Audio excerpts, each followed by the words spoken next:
Okay, folks, welcome back to Management 760. This lecture will be 7B, the more advanced treatment of the topic of executing strategy. I just want to say I've thoroughly enjoyed the 7-week session with you all together. It's the first time I've taught 100% online, and it's been fun to getting to know many of you through cyberspace. So the chapter discussed strategy execution, one of the most important topics, as we'll see here, in American industry, European industry, and even the developing countries as they are, India, China, as they're growing their businesses, they're finding strategy execution is a top dilemma. The chapter discussed strategy execution in terms of organizational design. You remember that was two facets. One was organizational structure, how the organization is structured by functional, divisional, and then what they called organizational control, how we actually control an organization. As I mentioned, that's the tip of the iceberg, and in this lecture we want to discuss strategy execution from the perspective of alignment. And some of you have asked in Skill Builder 2 about what the 5-star model is. Now you're going to learn it. So we're going to learn about alignment, and then we're going to learn a little bit about processes and the process revolution.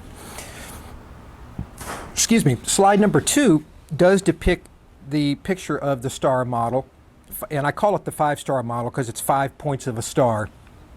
So I was on a team in about 1994 that developed this. I'm sorry, no, that goes back even further than that. I hate to say it. On how to help established firms have all parts of the firm moving together, thus alignment. I also found in my consulting that it was a great tool in strategy execution, but again, as we're going to see, it's not the total picture. So as you can see on slide 2, and we're going to define each of these elements here. The strategy framework and initiatives roadmap, that's basically what you did in Skill Builder 1 to answer the first 3 questions in the cascade of choices. Then we're going to take a look at, again, just going around the tips of the star. Again, we're going to revisit organizational structure. We're going to take a look at the requirement for good people. We're going to talk about the requirement of technology, processes, and culture and rewards are in the middle because it's kind of the glue that holds everything together. If you go to slide 3, again, that's just kind of an overview of what we've done so far in the course, a very high-level overview, and I'll let you read that for yourself. If you go down to slide 3 and we pick back up at structure, as we said, it's the basis for grouping like entities so that they can become experts. That's the reason why we have a sales force or a sales department, a marketing department, an HR department. We put like people together so that they can learn to become experts. And the first bullet point there is crucial. In structure, we align the boxes, to take a look, by taking a look at the organizational chart. But there we set out who has primary accountability to do something. And we also have we may put teams together or groups of people together. They'll have shared accountability. And sometimes we'll have a thing called contributory accountability. And that is where I or my team is accountable to help another team only when requested.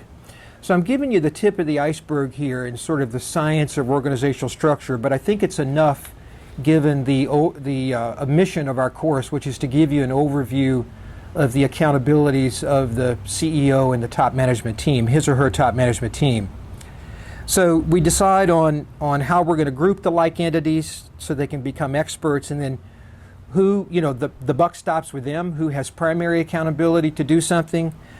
Where do we want to share that accountability, and then who has contributory accountability. If you go to slide 4, this is the point I want to make beyond the chapter in the textbook.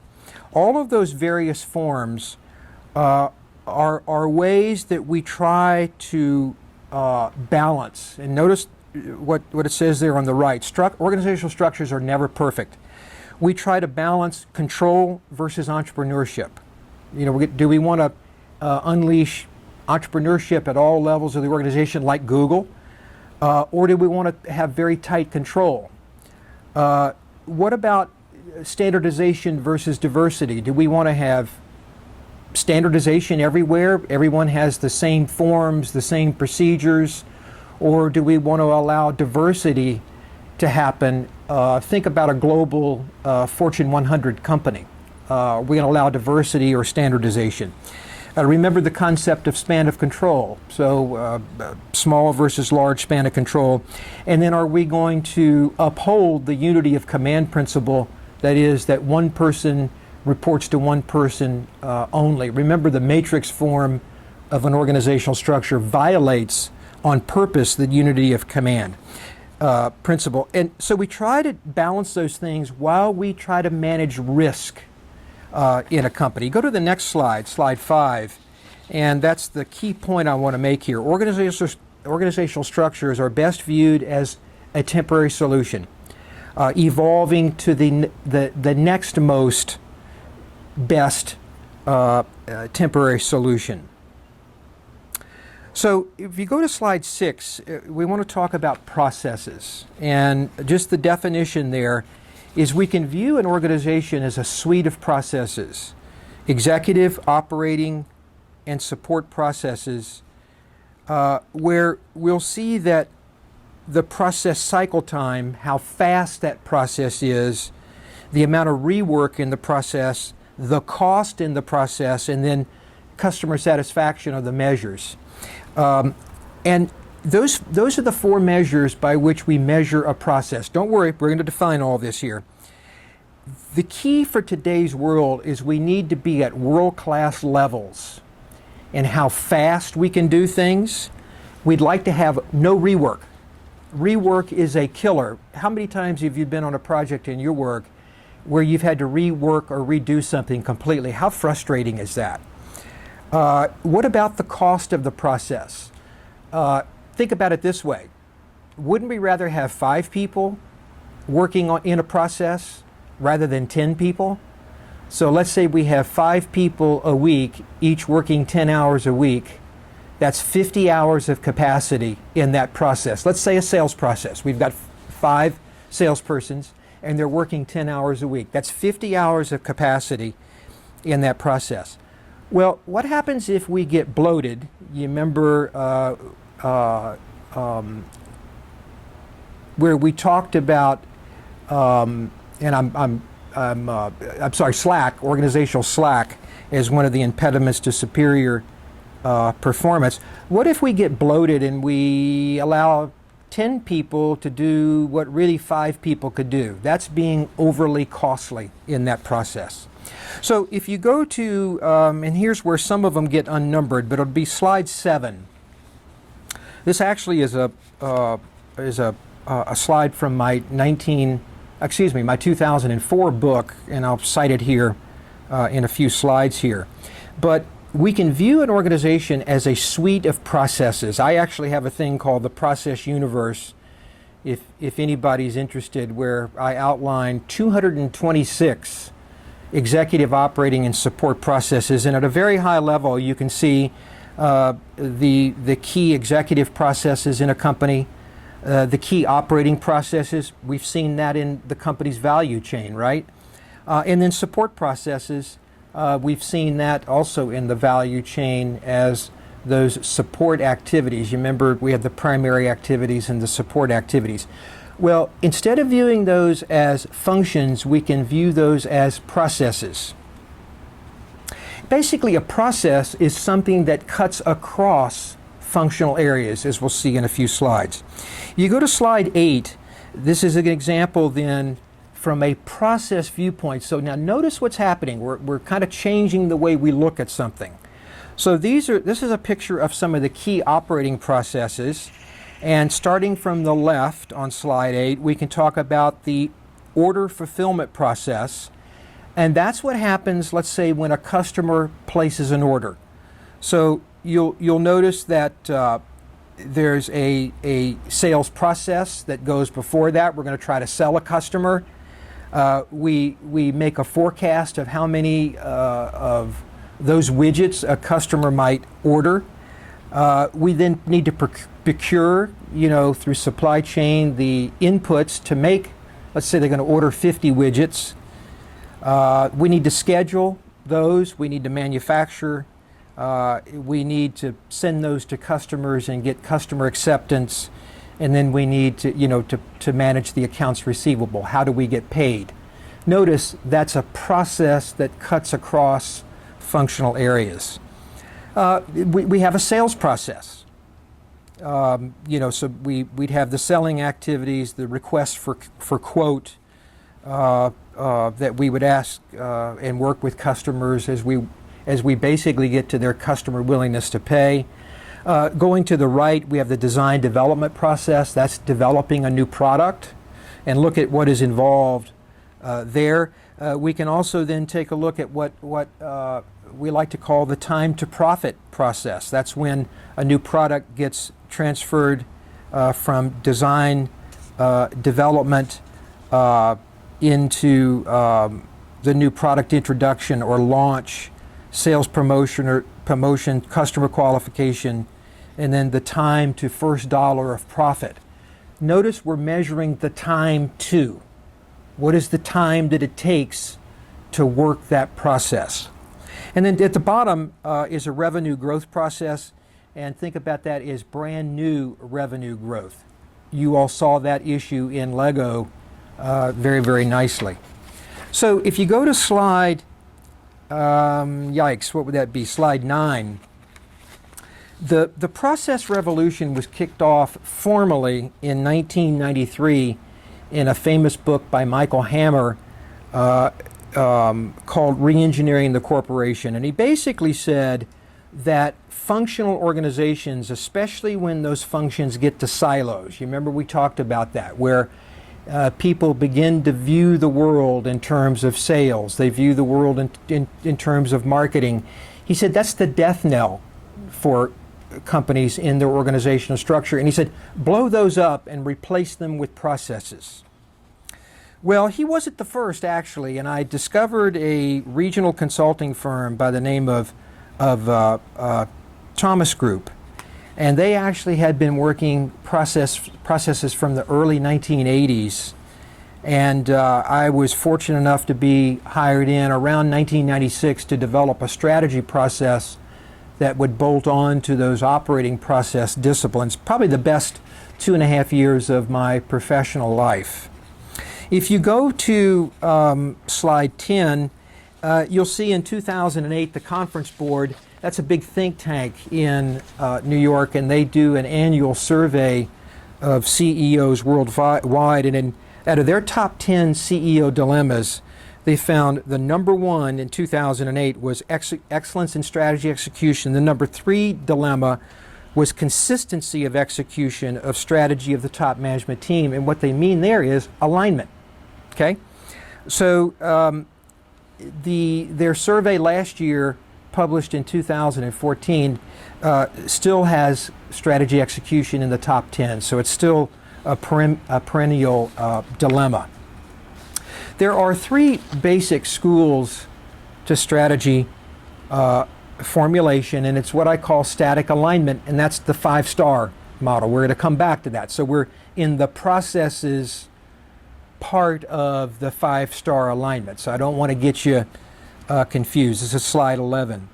The second one is the management by objectives school. The most current form of that is the balanced scorecard, which one of our chapters briefly talked about.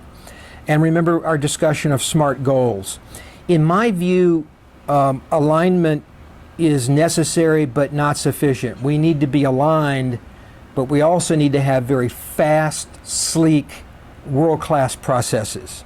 And so in 2004 there you can see I published my first book called The New Science of Strategy Execution, where I talk about turning an organization into a firm that has a suite of executive operating and support processes. In slide 12, what I found, and this is corroborated by academic research, is 90% of formulated strategies. So basically what you did in Skill Builder 1 90% of those never get executed on time. And you can read for yourself here some of the key problems in executing key new strategic initiatives is initiative overload. There's a tendency for people to try to do too much. How many, raise your hand, if we were in class together, I asked students, raise your hand, how many of you all don't feel that you're overloaded? And nearly everyone in the class does. Initiatives get stalled.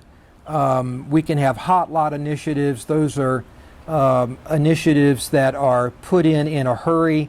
They're not thought out very well, and they end up being duds. And so you can kind of read through there. What I found, though, is those delays caused by faulty strategy execution because the processes in a company are faulty. Delays increases in the market value of the firm by as much as 25% per year. Okay, so you remember the three approaches to strategy execution. My approach is the dynamic approach using recurring processes, and there we need to simply view the firm as a portfolio of executive operating and support processes. And then here is the key. We assign accountabilities for the new strategic initiatives, and in Skill Builder 2, I'm going to ask you to think through, and some of you did very nicely already in Skill Builder 1, so you'll just need to kind of replay those, is 3 to 5 critical new strategic initiatives you think Legos needs to be doing moving forward. I like to call those tiger teams.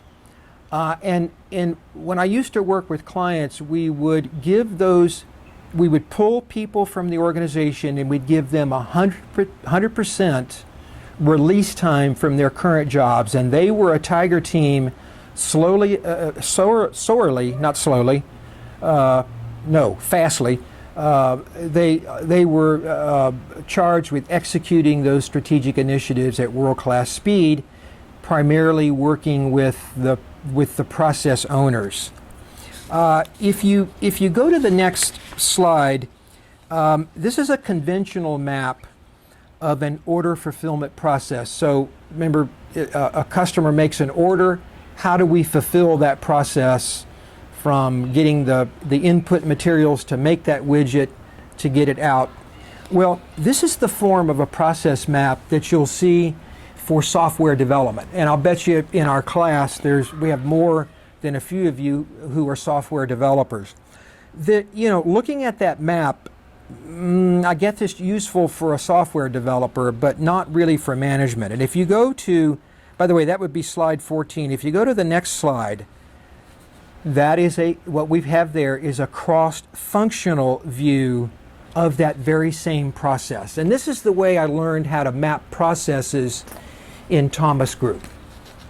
We used to work with clients, by the way, and we'd get on an entire wall of a conference room and put out big sheets of paper and from left to right map that process. So you'll notice at the very left, the way you map a process for managerial use is you start from top to bottom with that entity that touches the process first. So in this case, it's the customer. Then the sales department would touch the process, then marketing, then planning, then production, then purchasing, then our suppliers, then receiving and then shipping and receiving the inbound logistics, as we call it in the value chain, receiving those inputs to make the widgets, and then shipping and warehouse. And you'll notice then just simply the flow. What you do is you just map who touches the process throughout the process. You can kind of read it yourself. Again, I'm not going to ask you to be a process expert as a result of this very brief lecture. I hope I do interest you in processes, though. And so, the question becomes, well, okay, that's good. Bigler, you might say, all right, cool. The question is, folks, going from left to right, how long does that take for one widget to get through that process? And then, how many times does that widget need to be reworked? So let's go to the next slide. It would be slide 16. I don't know why sometimes PowerPoint just doesn't number the slides. Let's just take a look then at a very high level process, and let's pretend like this is developing a brand new product. Okay? So again, we're arraying to the left and then top to bottom: customer, sales and marketing, R&D, development, order entry, OE is order entry, purchasing and scheduling, material, ordering the material, manufacturing, and then packing and shipping, and then finally finance and administration. So notice we're mapping from left to right the key activities. Well, who identifies the opportunity? Who gets involved with that? Who has a shared accountability? Okay, the customer, sales and marketing, R&D, and the development organization, the business development organization. Then after they develop it, it goes to the R&D process. From there, it'll go to sales and marketing, customer service. We get the order placed. Then notice we have the fulfillment process. So notice we've already talked about an order fulfillment process. Now we're embedding it in a larger process. By the way, in process terminology, you'll hear people talk about level 0, level 1, level 2, level 3. Level 0 is a very high level map, and then level 1 would be each of these mapped in finer detail, but only to the detail that you need to go to. So notice it flows out, and then we finally end that process with a collection process. We'll go to the next slide, slide 17, and I put some hypothetical times. So notice, let's say it might take 7 weeks to identify the opportunity, 2 years in R&D, wow. Sales and marketing would be 24 weeks, customer service 1 week, placing the orders 1 week, the fulfillment process might take 6 weeks, and then the collection process 1 week, we hope. Those of you who work in accounts receivable know that that can take a lot longer than a week. Well, if you go to the next slide, that elapsed cycle time in that process is 144 weeks or 2.8 years. The question for you is that good or bad? Good question. Well, the question is, it all depends. Depends on what? Well, it depends on what is world class or what is best in class. So what we did at Thomas Group when we worked for Siemens Lighting, Siemens headquartered out of Germany had acquired the old Sylvania light bulb company, and their R&D group was officed about an hour outside of Boston. We went through all their documents, and we found that on average it took 7 years to get one new lighting strategic initiative from development through new product development and out for the sales force to get ready to sell it. Now, obviously, we had some customer input in that as well. Well, that seems like a long time. Yes, it was, because we took a look at General Electric's lighting business. We took a look at Philips' lighting business. And we also benchmarked. Remember earlier we talked about competitive intelligence and benchmarking. And we took a look at 3 smaller, very agile, fast lighting companies. And we found out that world-class time was 14 months. So notice we had to take out a little less than 6 years out of this process. Wow. Can you get a feeling, though, for how powerful processes are? It gives you a benchmark of reference. Siemens Lighting had a bunch of projects in R&D. In fact, they had about 100 projects in R&D, but on average it took 7 years to get those out of a pipeline. Those of you who are more senior in the class and have experience probably are nodding your heads going, yeah, I know sometimes in my company we can be very, very slow. So if you go to slide 19, there's 4 components to any process cycle time. There's waiting time, preparing time, doing time, and redoing time. That's the killer. If you go to the next slide, here is what's interesting. Doing time is the only value-added component in process cycle time. So the art and science of process innovation is to remove as much as you can the waiting, preparing, and certainly redoing cycle time. So if you go to slide 21, we're going to kind of conclude our short discussion of processes. Everything we do in a business fits within a business process, whether it's executive, operating, or support processes. We can map that process flow. We can analyze the history. That is, we can measure the historical cycle time, process time, or cycle time. Excuse me, how much rework is in that process, and a fancy term we use is first pass yield in a process. If there is no rework in a process, that is a first pass yield of 100%. So the more rework, the less first pass yield in a process. We can analyze the process cost and productivity. Remember the quick example about 5 salespeople versus 10 salespeople. We want to analyze the cost of the process, and then we want to measure both the internal and external customer satisfaction. Those support processes, human resources, legal, regulatory, they have internal customers.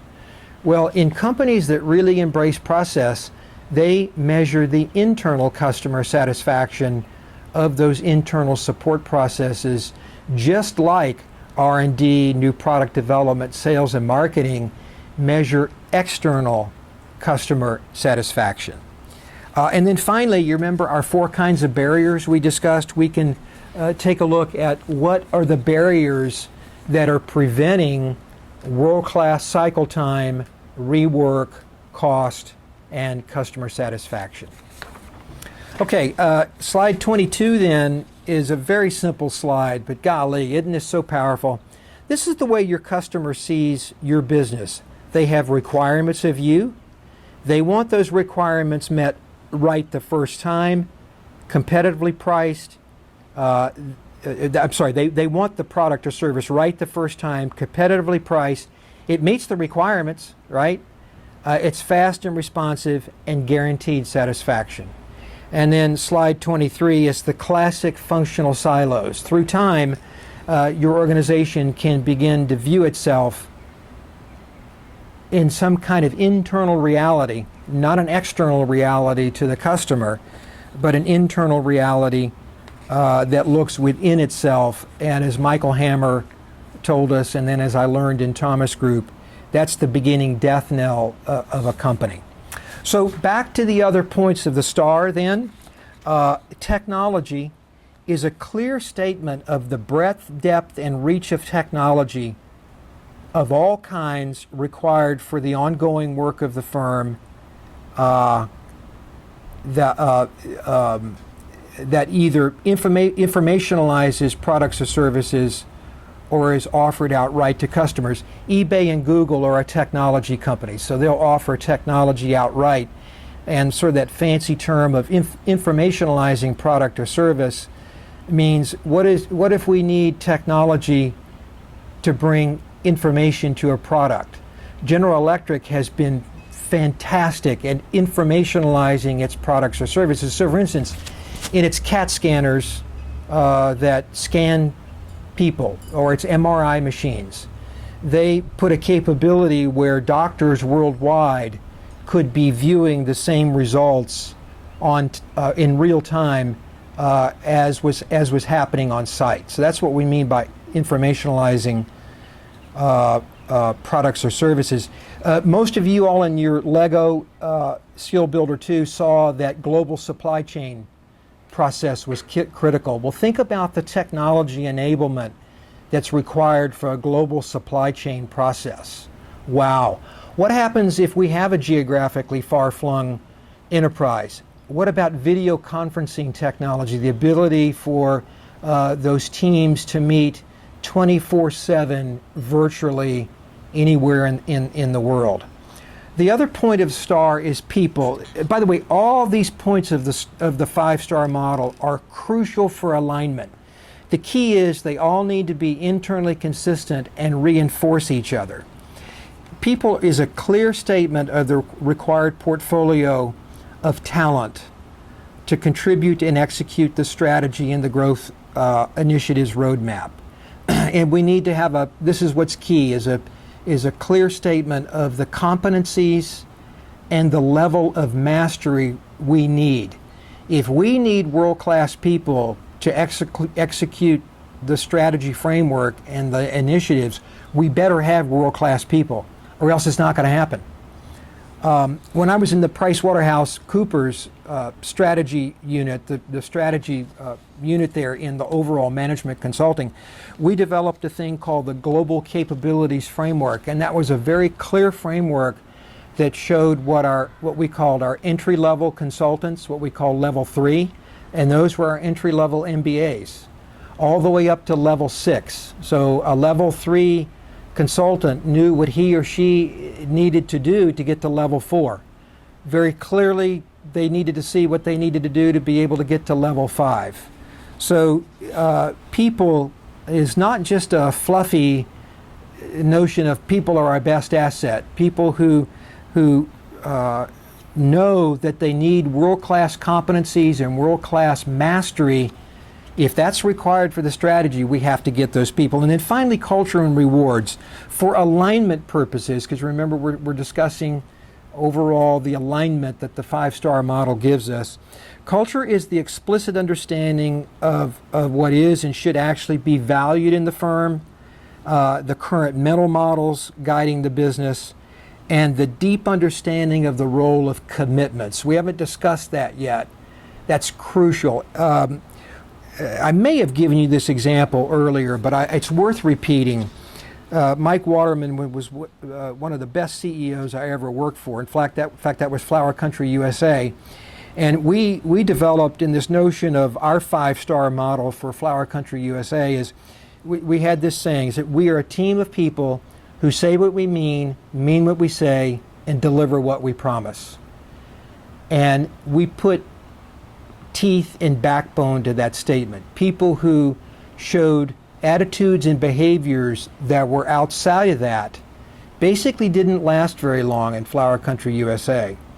And the role of commitments is crucial. If we don't have the commitment in the culture, think of what would happen in today's businesses worldwide with how fast things are moving and how tenacious competition has been. Slide 25, simply bringing back then to kind of close out our class together, that firm infrastructure, human resources technology development, procurement, think of that as just simply reference to another framework we've seen in the value chain, is all those what can be thought of as rather soft elements of the 5-star, not the strategy framework and the initiatives that you did in Skill Builder 1, but these other elements of the 5-star diagram can be viewed as kind of soft.